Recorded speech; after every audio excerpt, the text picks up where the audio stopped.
আজকে হঠাৎ একটা ইচ্ছে হলো তোমাদের সাথে শেয়ার করার কারণ হচ্ছে সেদিন হয়তো আমি একটু টেম্পটেড হয়ে গেছিলাম, একটু চিৎকার করে ফেলেছিলাম। আমি অত জোরে চিৎকার পারি না, এটা আমার নর্মাল ভয়েস। আমি যখন খুব খুব রেগে যাই বা খুব কষ্ট হয় তখন হয়তো চিৎকার পাই, তাছাড়া কিন্তু আমি চিৎকার পারি না। আমি তোমাদের কাছে ক্ষমা চাইছি আমি অতটা অসভ্যের মতো চিৎকার করার জন্য। কিন্তু সেদিনকে আমার কিছু করার ছিল না, আমার এতটা কষ্ট হচ্ছিল, মানে পেলে খুনই করে ফেলবো এরকম ব্যাপার, কিন্তু সেটা তো নয়। এই কুকুর কটাকে রেখেছি বলে যত রকম কারবার বলতে যেখানে যেখানে যাওয়ার, কাউন্সিলর, চেয়ারম্যান, ভাইস চেয়ারম্যান, তারপরে আরও আরও হ্যাড্ডা ব্যাড্ডা পাড়ার লোক, এখানে সেখানে পাড়ার লোক সবাই সাপোর্ট করছে আমাদের, যে কুকুরগুলো থাকলে কি অসুবিধে হয়।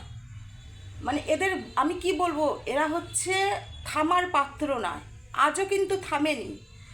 সে একভাবে এত কিছু হয়ে গেল, থামার পাত্র না। মায়া বলে তো একটা বস্তু থাকে, এদের মধ্যে সেই মায়াটা নেই। সবাই পশুপ্রেমী হয় না, আমি হয়তো ছিলাম না। মানুষ দেখতে দেখতে থাকতে থাকতে হয়। আমি হয়তো অত গুমুট ঘাটতে পারি না, যা করে মেঘার বাবাই করে। আমি আমাদের যেটা করে আমি সেটা ঘরেই করি, বাইরেরটা আমি করি না। বাইরেরটা মেঘার বাবা সব সময়, এই সপ্তাহে 2 দিন করে ব্লিচিং দিচ্ছে। তারপরে সকাল হতে ঘুমোই না পর্যন্ত, সকালে জলটা চলে যাবে বলে সে লাফিয়ে লাফিয়ে উঠে ওইদিকে ধুতে যায়। এই শীতের মধ্যে, কনকনে শীতের মধ্যে সেই গেট খোলা নিয়ে এত অসভ্যতা। আমি এখানে যাচ্ছি, তোমার দাদাকে কাউন্সিলর বলছে যে এটা তুমি খুলে দাও, এত অশান্তি করছে। ভোর 4টের সময়, ভাবতে পারো, ভোর 4টের সময় পটির ছবি তুলে আমাদের কাউন্সিলরকে পাঠাচ্ছে। কাউন্সিলর সকালে হোয়াটসঅ্যাপ খুলে একটা ঠাকুরের ছবি দেখবে, কি দেখছে, গুয়ের ছবি। কী বলবো এদের। তা রাতে মনে ঘুমোতো না, দেবাদেবী ঘুমোতো না, ওই কখন পটি পড়বে আর ছবি তুলবে আর কাউন্সিলরকে পাঠাবে। এই তো ওদের অভিরুচি, এই হচ্ছে মানসিকতা।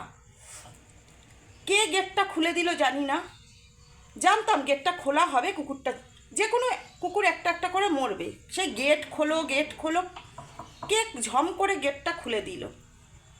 তোমাদের দাদা তো কুকুর ঘেটে ঘেটে চড়া পড়ে গেছে, হঠাৎ একটা আওয়াজ হয়ে দেখলাম ছুটে বেরোলো, হাউ মাউ করে কাঁদছে।